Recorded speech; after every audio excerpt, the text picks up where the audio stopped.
listening to the X-Zone Broadcast Network, www.xzbn.net. Radio's authority on the world of the paranormal and the science of parapsychology, celebrating 25 years of broadcasting around the world and to the great beyond.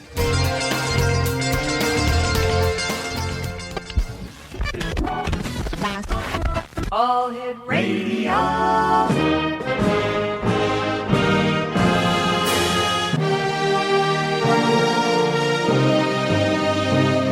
Welcome to the X-Zone, a place where fact is fiction and fiction is reality. Now, here's your host, Rob McConnell.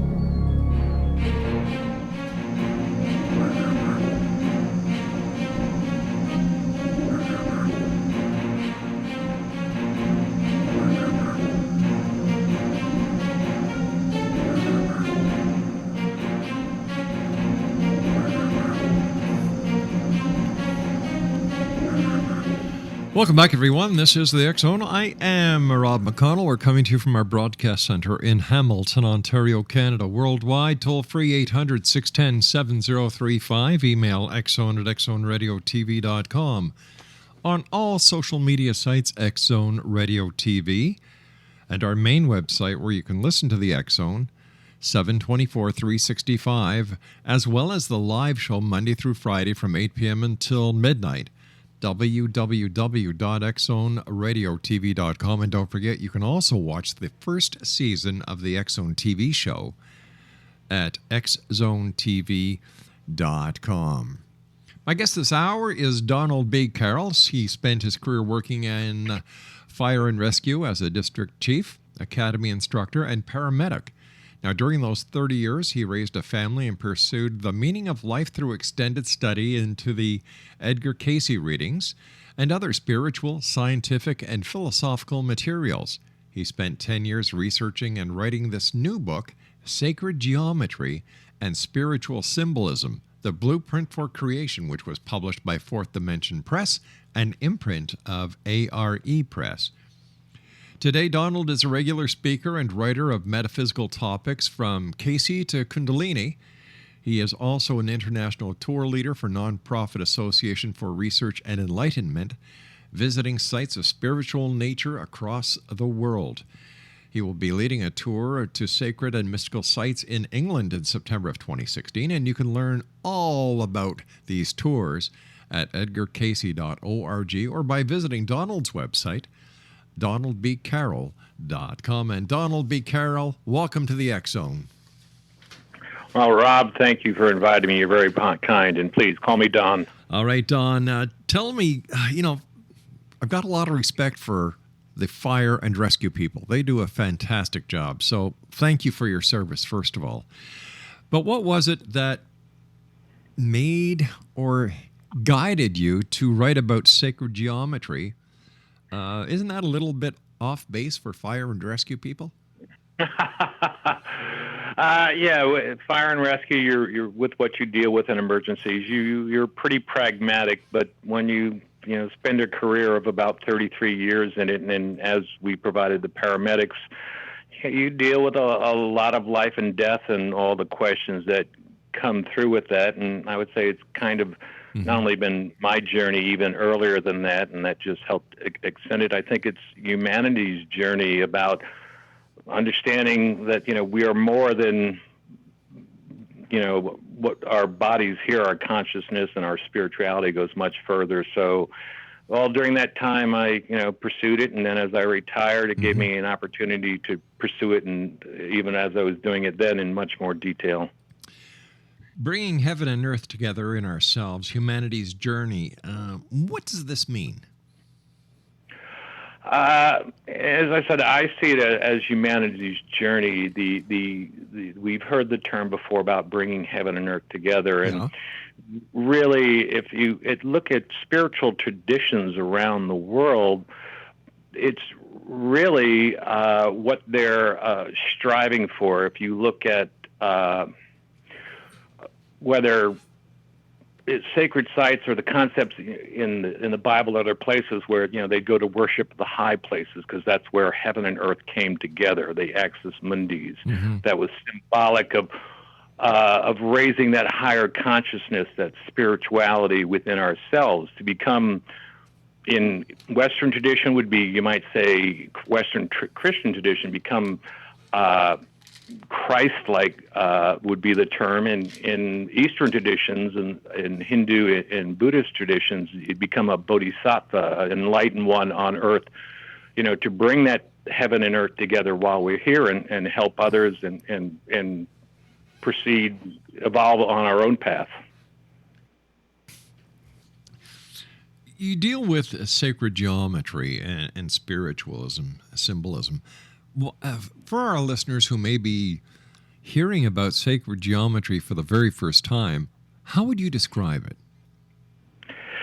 Yeah, a lot of people, when the first time they hear, okay, what's sacred about geometry? And what it is, it's the geometry, you might say, of spiritual symbolism. Sacred geometry really is that.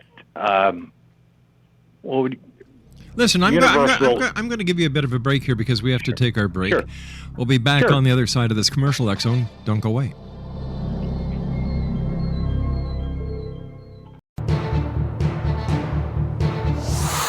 You're listening to the X-Zone Broadcast Network, www.xzbn.net.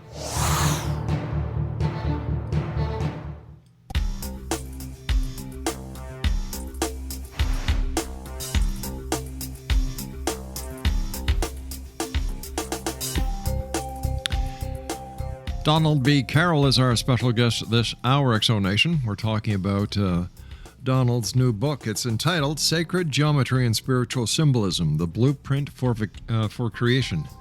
www.donaldbcarroll.com is his website. That's DONALDBCARROLL.com. So, Donald, how would we describe sacred geometry? Sacred geometry is just a term for, and you find it in many spiritual symbolisms of many cultures and religions. It's universal patterns that we find throughout our reality, and quite often is seen in sacred architecture or what's considered sacred art. It's the basic belief that there are these universal patterns in mathematics and geometry and harmonics and music and light and cosmology, and they reflect each other. It's kind of like the Hermetic term of as above, so below. They not only reflect each other in the geometries of the universe, but in the geometry and patterns of ourselves. And more than a reflection, it's shows a unity in oneness. I mentioned sacred architecture. Probably one of the most simplest ones to look at along that line of that symbols is you go to the Gothic cathedrals that you find in Europe during that period. They're always made in the form of a cross, for the representation. So, that's just one example. There are many more, but that's the basics of sacred geometry. How does sound and the creation of the universe play into this symbolism? Well, yeah, it's actually, I find that very fascinating in that, because if you first looking at sound in almost all your traditions, how the universe was created and what we have today was created, the earth, etc., by spiritual traditions is God spoke, God breathed across the waters. Eastern traditions, the Om, the sacred word of creation. And so, actually even before light, there was sound, let there be light. And so it was sound. And what's fascinating with that is science is now coming out from NASA work and the CERN Institute and the Planck spacecraft project, is that they're coming to the conclusion now that the universe, what we have today, the universe was created from sound. So fascinatingly, in recent years, science is now confirming what spiritual traditions, whether Eastern or Western, have been saying for thousands of years. So we have that sound creating, from that sound, the Big Bang, so to speak, creating matter from that. Science confirming that, and the spiritual traditions have been saying that.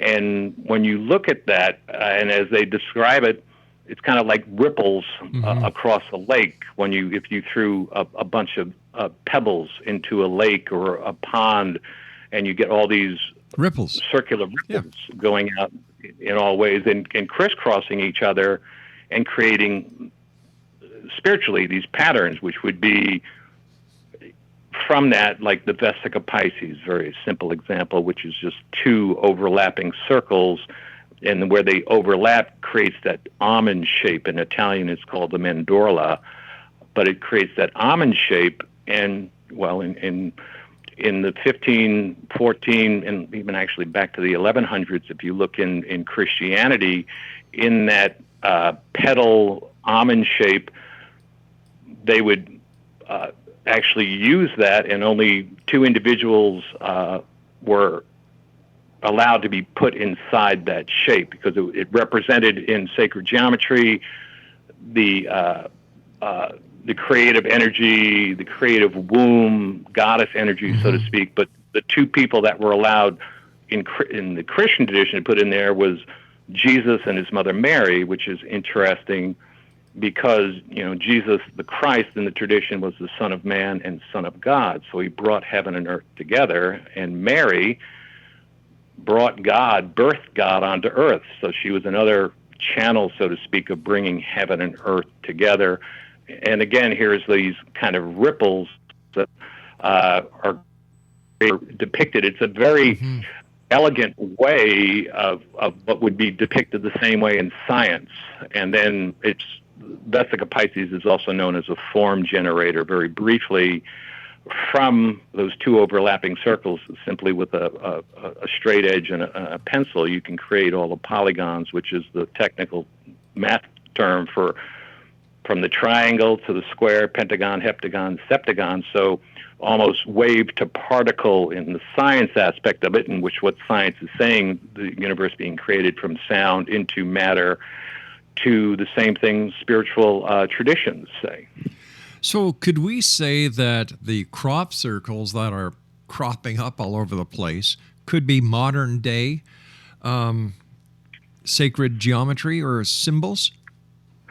Yeah, I am not that familiar with crop circles, but the ones I've seen of them, if you see most of them, a lot of them replicate what we see in the spiritual and sacred geometry traditions, the flower of life, the Sri Rantra, the six-pointed star, and all of those things that, yes, they are very similar to that. What evidence is there for the idea, for your idea when it comes to sacred geometry and spiritual symbolism, when we look at megalithic structures such as the Great Pyramid, the Maya Chichen Itza site, Stonehenge, or even ancient America's Pueblan culture? How do we explain this? Or what evidence is there that it goes a lot further than ancient civilizations trying to rationalize the world that they live in? Well, and what I've found is it's really fascinating at these sites that you mentioned, and what I've found at those sites is all those sites are known now. Science is kind of catching up now that we have the computer power and what have you, that these sites were the symbolic, and they're all initiation sites, were symbolic representations of joining heaven and earth together. Chichen Itza, as an example, is known that at the equinox you get that created by light, a serpent going down the staircase, a serpent of light connecting to the head, the serpent head in stone at the base, and up to the top. If you go on YouTube or something, you can Google that and do a time lapse. It's incredible. You see that. So it was a representation of physically at an initiation site bringing heaven and earth together and to raise that within yourself. Stonehenge is known specifically as an initiation site, and it known as, all these sites have somewhere or another, astronomy connections, whether lunar, solar, stellar of some sort. They know, Gerald Hawkins wrote a great book and showed that, how the equinoxes and solstices and lunar phases are lined up in Stonehenge. I mentioned the ones at Chichen Itza, how they line the sun up. You have similar things they found with the Great Pyramid, and again, all symbolic sites to connect heaven and earth together, and as initiation sites. And the Hopi, or not the Hopi, the ancestral Pueblans, like in Chaco Canyon, were known. I mean, the archaeologists actually say there, like Pueblo Bonito, one of the great houses, was the Axis Mundi, which means, it's the Latin term of bringing heaven and earth together. That was their Axis Mundi. These were all sites to tie that. Actually, a perfect example is Machu Picchu in Peru. At the top of Machu Picchu, at the temple there, is a altar, kind of bedrock carved stone, which is known as the hitching post of the sun, because at the solstices, it lines up, creates no shadow, and so they called it the hitching, to tie the sun to the earth, to bring heaven and earth together. They were representing this in these sites of temples and altars for this initiation of bringing that higher self, as I said, kind of in the Old Testament, where it writes about going to the high places in order to worship, because that was the closest to bringing heaven and earth together. How do we explain so many different cultures and so many different parts of the world have this fascination with the sun, the solstice? What's the reasoning behind this, and why the significance? Well, yeah, the sun, the moon, and many of them, specific stars, Egypt and stuff. But yeah, with the sun, particularly, and of course, it was so important for the agriculture and food. But so it was very important into life giving, and again, the connecting to the heavens. Interestingly, enough in that aspect, it's actually in many places we wouldn't expect. The birth of Jesus is December 25th, very close to the winter solstice. And the interesting part, John the Baptist, who was by Bible related, his birthday is celebrated June 24th, the other solstice, and which means when the sun stood still. So even in those places, we have those connections. And again, it's as not only the importance of giving life on earth, but the connection to the heavens and to life, and to a much higher life, a spiritual life, a heavenly life. Very interesting topic. Don, you and I have to take our news break at the bottom of the hour. Please stand by. X-Zone Nation, Donald B. Carroll is our very special guest this hour. Interesting. Sacred geometry is the topic of the hour here in the X-Zone. Don is the author of Sacred Geometry and Spiritual Symbolism, the Blueprint for Creation. Two websites, X-Zone Nation. First of all, Don's website, donaldbcarroll.com. That's www.donaldbcarroll.com. And then for our good friends at the ARC, edgarcasey.org. My name is Rob McConnell. This is the X-Zone. And Don and I will be back on the other side of this news break as we continue broadcasting from our broadcast center in Hamilton, Ontario, Canada. Don't forget, you can always listen to the X-Zone 724-365 at xzoneradiotv.com and watch the first season of X-Zone TV, the X-Zone TV show at xzonetv.com. We'll be back. Don't go away.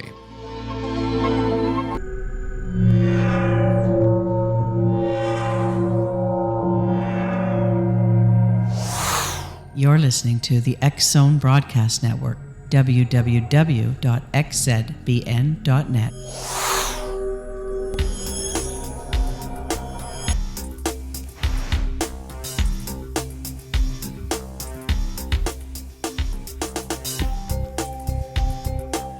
Welcome back, Exo Nation.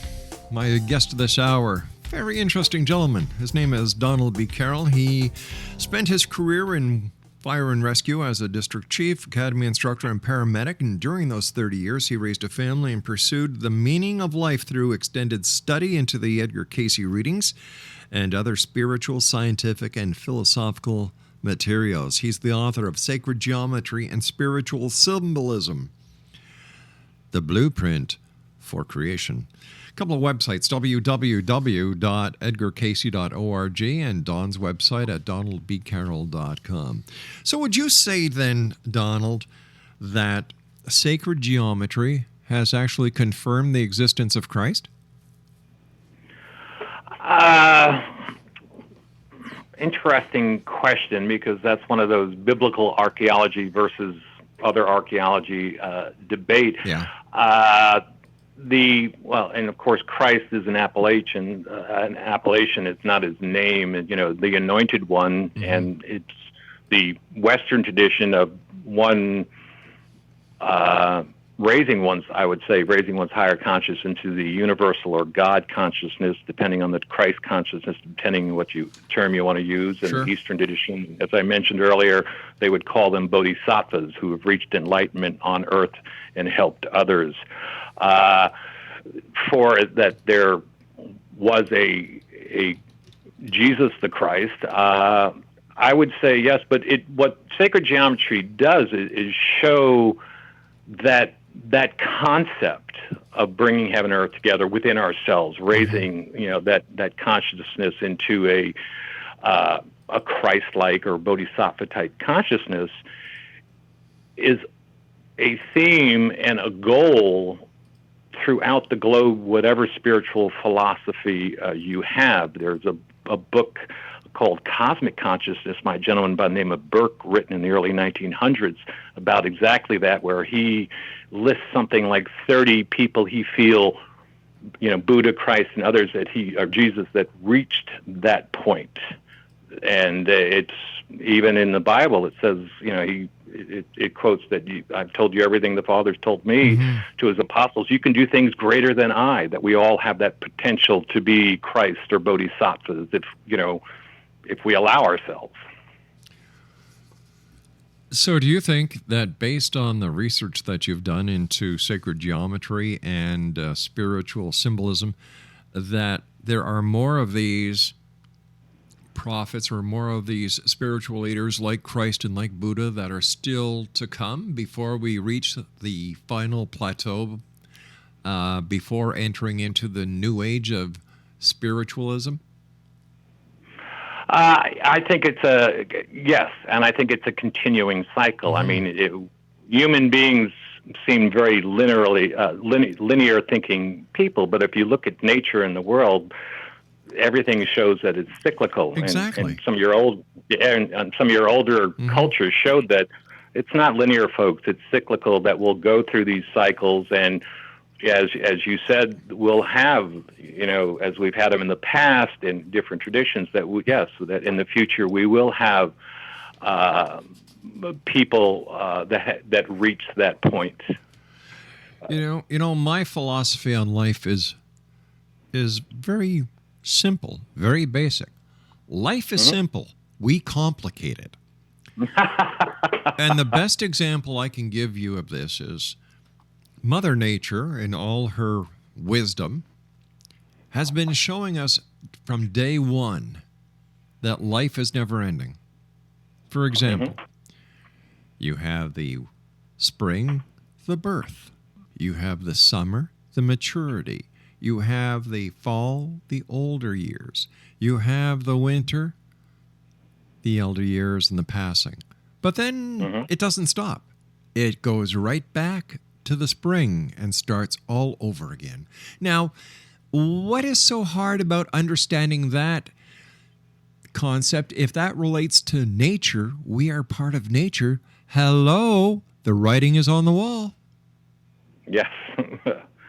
And I agree with you that it is cyclical, and it's life, death, or passing, and rebirth, and it's the kind of thing you don't whether you want to call it heaven or universal consciousness, you don't go there, you grow there. Yes. And you grow there through learning through multiple cycles. Actually, Teilhard de Chardin, who wrote several great books, The Human Condition and a few others, who was a world-famous, besides a Jesuit priest, paleontologist involved with the discovery of the Peking man, wrote about our consciousness is about evolving,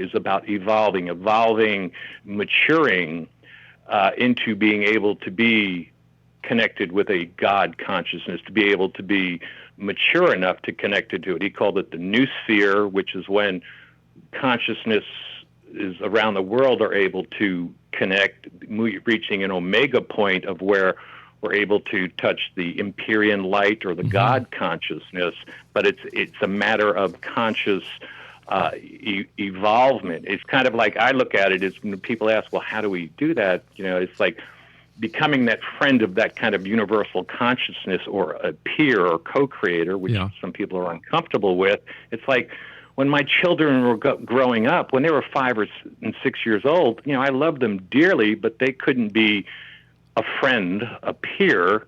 They were children, but now they're adults, and I love them as dearly, and they're friends and peers now. And our consciousness, I think, we're here to do that same evolvement, as Chardin spoke about, and others. I remember when my children were 5 and 6, they would listen. Laura and I have 6 children. And now it's our time when the children come and say, Dad, Mom, payback time. But it's true. What you're saying is so true. And let me ask you this. What would happen, in your opinion, if we were to take the past and learn more about the past and the lessons that the ancients tried to get us to understand? What kind of world do you think we would be in today? Well, a more consciously and altruistic and helper of one's brother world. And it's the irony to me, well, that's why the cycles of getting there, the irony to me is that it's really, it seems to me, hidden in plain sight. You look at so many different traditions, again, the high places, heaven and earth. Right. You look at Revelation. Revelation talks about when the New Jerusalem comes down to earth, and so it's talking about when heaven and earth come together, and that's the one tradition. They have it in Islamic tradition, they have it in Judaic tradition, the Buddhist and Hindu traditions, but it's almost so obvious we don't see it, and we get distracted on the daily toils, and we seem to take less and less time to have quiet time to ourselves, whether you want to call it reverie or meditation, to allow ourselves to have that depth. Well, it's pretty hard to have quiet times when we're inundated with data 24 hours a day. Like I was talking to somebody the other day, and then again this evening, where people look down and text instead of looking forward and seeing what's around them. And the analogy that best describes it is a cartoon that someone sent me. It's of Times Square, and there's a UFO hovering over Times Square, and these two little aliens under the UFO trying to get someone's attention to shake their hand, and everyone is just texting. Yeah, well, and I think to a certain extent we choose those distractions, because we can also choose to turn off the phone, turn off the TV, or have that quiet time. I mean, myself, I over time, probably the last 12, 13 years, I've learned what they call, now the term is mindfulness, but to be a daily meditator, to specifically take that 30 minutes to go into, that. And actually, if you look at all the spiritual traditions, they contemplative prayer, meditation, mindfulness, whatever term you want to use, all tell you to do that. But we find the distractions because I think part of it is that's when we really start to look at ourselves. And people seem to have a tendency, myself included, to avoid that. We have learned through history that there is an effect with the power of prayer. And it seems in today's society that less and less people are actually interested in coming together, whether it is in a church, whether it is in a field, whether it is anywhere. And if you want to call it meditation, let's call it meditation. If you want to call it prayer, let's call it prayer, whatever your preference is. You would think in these days and these times that people would be coming together to try and make that positive difference that we all can make. And I believe in the power of prayer. I believe in the power of belief. In my opinion, belief is the strongest power in the universe. So I have a problem trying to understand why people of today do not get the hint that the ancients knew only too well. Well, and even in that time, you look at the ancient histories, not everybody was getting it, so to speak. Right. Not everyone was going there. It seems probably why we go through these cycles of some are looking consciously to evolve to that, some unconsciously, subconsciously, and some are just too distracted. It's, again, going back to the analogy of children, what's the attention span of a 5 or 6 year old versus the attention span of an adult? Sure. And belief is, and not only belief, it's been proven in meditation. I find it quite interesting. It's been around for thousands of years, but prior to about the 1950s, they would tell you, oh, well, yeah, it's subjective. It's all in your head, obviously, but it's just what, you're feeling. But then when science was able to catch up and create machines that could read brainwaves, EEGs, suddenly they're like, oh, brainwaves are changing when they meditate. Alpha waves are going up. Beta waves are going down. We're seeing it strengthens the immune system. It lowers blood pressure. And now that they have machines that can measure it, it's real for science. It was real before, but science couldn't measure it, so it couldn't count. But can you blame people for being leery? Because throughout history, academia, religion, and other people that the citizens used to look up to lied through their teeth. So it comes to a point where, prove it. Sure, and there are, unfortunately, in human nature, there are the quote-unquote snake oil salespeople out there. But then there are the ones that are found, and I understand the scientific method. I get it, repeatable, measurable. But just because science hasn't created the gauges to measure it doesn't make it not real. Meditation is a perfect example. They're finally able to measure it and see the difference. They're actually showing now long-term meditators, parts of their brain grow.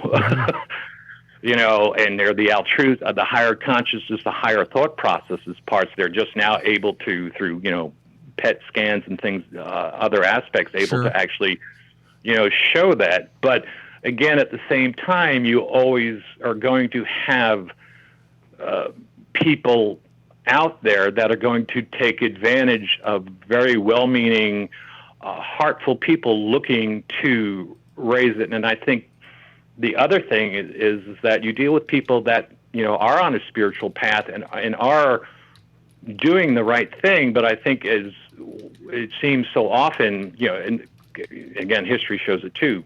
Buddha being tempted by Maya illusion. Jesus being tempted, his temptation in 40 days in the desert type of thing, and they pass that. But when you start raising your consciousness up to that, people are drawn to you and start, want to worship you, and it's like, whoa. But it can be very tempting. We're still human, and that's usually when we start thinking, well, gee, this feels pretty good. They must be right. And we have our falls, so to speak. Yeah. So you have that. And then, unfortunately, some of those salesmen I spoke of that look to take advantage of. But, whether in corporations or today's business or spirituality, you know them by their fruits. In today's society, as you just said, there are a lot of snake oil salesmen out there. But they found a new method. Instead of knocking door to door, it's called WWW. And there are so many charlatans out there, with the exception of the very few. And the people at the ARE, in my books, are the most credible, some of the most credible people that I've ever had the pleasure of talking to. They want to make a positive difference. They're not out just to make a name for themselves. And you know what? Hats off to you, because I know you're part of the ARE, and hats off to the rest of the members of the ARE, because you people, the work you do is very important. So please, never give it up. Well, and thank you. That's very kind to say. And really, that's my experience there. It's people that, the belief, the faith, and also of trying to bring others, along to help that, because of, the journey, it's whether it's really, you look at so many writers, they've written about the hero's journey or the Grail kind of quest thing, that it's always, there's perilous. And speaking of the Grail, it's like in the King Arthur's court, there was that one siege. If you were going to go on the one seat, if you were going to go on the quest, the seat was called Siege Perilous, to tell you that this is a journey that is not an easy one. All right, Don, please stand by. Great talking to you. And once again, to not only you, Don, but every other firefighter, paramedic, first responder, police officer, thank you for the important and valuable service that each one of you provide each and every day of the year. We'll be back on the other side of this break, X Zone Nation. Don't go away.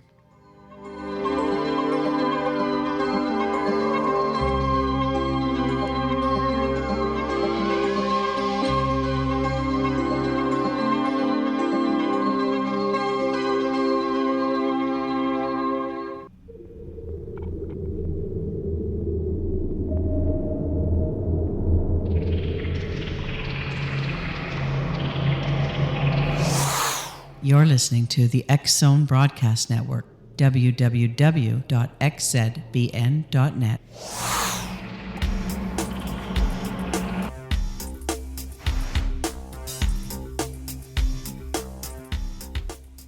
And welcome back, everyone. Donald B. Carroll is my special guest. He's the author of Sacred Geometry and Spiritual Symbolism, The Blueprint for Creation. Here's a couple of websites, Exonation, www.edgarcasey.org, and Don's website at www.donaldbcarroll.com. Before you go, Don, I understand that you're going to be going on a trip with people going to England in September of this year. Tell us about that. Yeah, it's about a 10-day trip. It's on the Edgar Cayce website. England is incredible. I've been fortunate enough to be able to be there before, and the sites there are amazing. We're going to, very fortunate this time, we're going to Stonehenge, which we spoke about, an incredible site, and we're actually gotten the special permits to go inside of Stonehenge, inside the stone circles themselves, and have some time in there, and actually, going to do a meditation in there, which will be very nice. And then we'll be going over to the Avebury, huge stone circle. There's actually a small town inside the middle of that. And again, these megalithic sites are just so, and they're actually finding more and more. If you look at Stonehenge Uncovered, they've been doing a lot of research there.